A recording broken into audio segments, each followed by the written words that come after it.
있습니다. 그러나 이에 대해서 황교안 후보자는 청문회 때 설명하겠다는 답변만 되풀이하고 있습니다. 황교안 후보자는 두 가지를 명심해야 할 것입니다.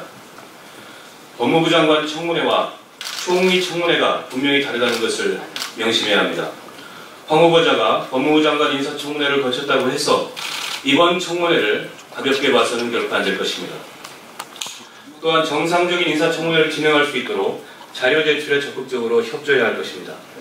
역대 인사청문회에서 늘 발생하는 적폐와 비정상은 바로 늑장 자료 제출이었습니다. 황 후보자는 이런 적폐를 해소하고 비정상을 정상화하기 바랍니다. 이를 위해 차제에 황 후보자가 총리 인사청문 준비단에 의원들이 요구자료 제출에 성실히 임하라고 직접 지시하는 것도 좋은 방법일 것입니다.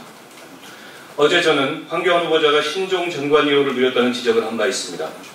부산고검장에서 퇴임한 황 후보자가 퇴임 뒤 1년간 부산지검 사건을 6건 수임해서 전관예우를 누렸다는 것입니다. 법무부 장관으로서 전관예우 근절을 말했던 황 후보자는 부끄러운 줄 다시 하겠습니다. 법무부 장관으로서 전관예우를 근절을 말했던 황 후보자는 스스로 부끄러운 줄 알아야 할 것입니다. 또한 부산지검으로부터 수임한 6건의 사건 내역에 대해서 소상히 해명해야 할 것입니다. 오늘 저는 황 후보자가 법무법인 태평양 고문변호사로 있으면서 수임했던 사건에 대해 후보자의 해명을 촉구하기 위해서 이 자리에 섰습니다. 단도직입적으로 묻겠습니다. 황교안 후보자는 이건희 삼성그룹 회장의 사건을 수임한 적이 있습니까? 제가 이 질문을 드리는 이유는 다음과 같습니다. 황교안 후보자가 지난 2012년 3월 수임한 것으로 확인된 상속회복 청구 사건이 이건희 삼성그룹 회장과 이명희 씨 간의 상속 분쟁에서 이건희 씨를 소송 대리한 사건일 가능성이 높기 때문입니다. 상속회복 청구란 다른 사람에게 가 있는 자기의 상속재산을 반환하도록 법원에 청구하는 것입니다. 이건희, 이명희 형제는 2012년 초부터 상속재산을 놓고 다투었습니다. 당시 이명희 씨 등은 이건희 씨를 상대로 아버지 이병철 전 삼성그룹 회장의 상속재산을 돌려달라며 이건희 씨 소유의 삼성생명, 삼성전자, 에버랜드 주식 등의 상속회복을 청구했으며 해당 사건은 1심 당시 소송가액만 무려 4조 원을 넘어섰습니다. 제가 황교안 후보자가 이 사건을 수임했을 것으로 의심되는 이유는 다음과 같습니다. 첫째, 시기입니다. 이건희 씨 측은 2012년 3월 16일 1심 재판에 변호인 6명을 공표했는데 황교안 후보자의 이름은 여기에 없었습니다. 당시 이건희 씨 측은 황교안 후보자가 소속된 법무법인 태평양과 법무법인 세종, 법무법인 원소속 변호사 각 2명씩 총 6명의 변호사를 선임했다고 발표했습니다. 서울중앙지법의 해당 사건 재판 기록을 보면 이건희 씨는 2012년 3월 26일 법원에 소송위임장을 제출한 것으로 나와 있습니다. 그런데 공교롭게도 같은 시기에 태평양 소속 고문변호사였던 황교안 후보자가 특정 상속회복 청구 사건을 수임한 것입니다. 제가 법조윤리 협의회를 통해 제출받은 황 후보자의 태평양 고문변호사 재직 시 수임사건 목록을 보면 황교안 후보자는 이건희 씨가 소송위임장을 법원에 제출한 이틀 뒤인 2012년 3월 28일에 서울중앙지법 관할에 상속회복 청구 사건을 수임한 것으로 나옵니다. 법조계에서 통상 고위급 전관 변호사들은 이름이 공개되는 것을 꺼려 재판 중간에 사건을 수임했다가 판결이 나기 전에 빠져나오는 경우가 많습니다.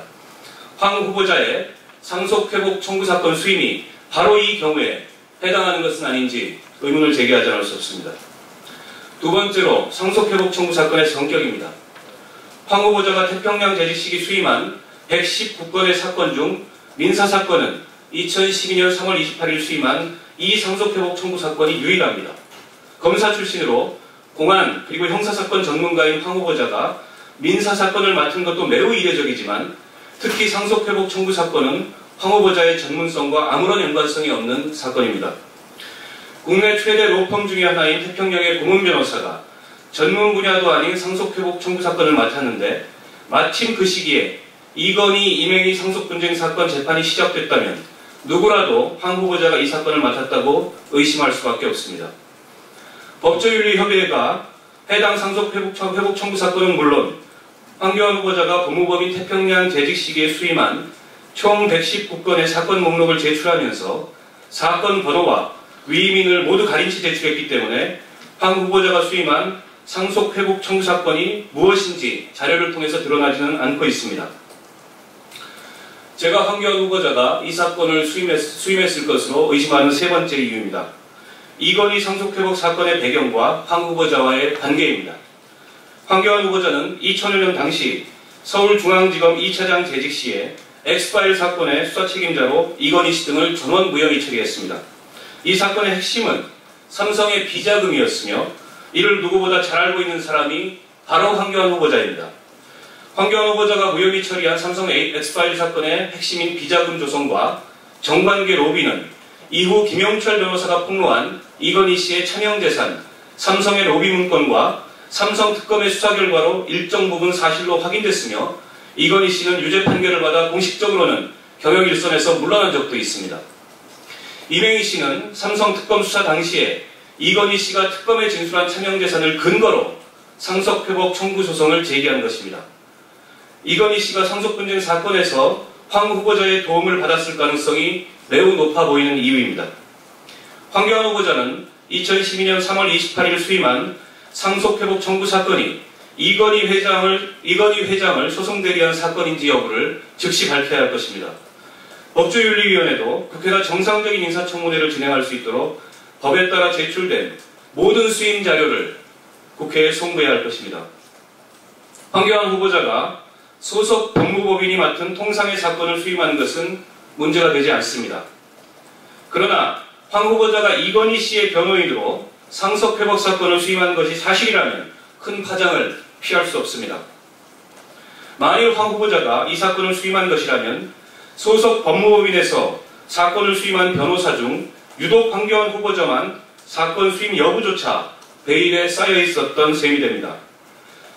또한 형사공안사건 전문인 황 후보자가 이 사건을 수임했다면 매우 이례적인 경우로 수임 배경과 실질적 역할이 무엇이었는지 밝혀야 할 것입니다.